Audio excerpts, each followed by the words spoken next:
Здравствуйте, дорогие друзья. Вот видите, 4 головка чеснок, 4 штук лимон. Делаем фарш, кладем 3-литровый баллон, сверху добавляем кипяток и надо его мешать. Она получается вот такая масса.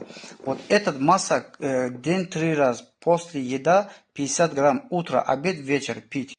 Это полезно для сосуды, У кого есть проблемы с сосудой, лопается вот эта вена все, вот очень хорошо помогает, кровообращение усиливается. Если у кого-то диабет, сахарный диабет, очень супер помогает. Кровообращение, вот этот сердечные, вот этот сосуды, все лечат абсолютно. Мозговой сосуд, все лечит, супер помогает. Так что используйте.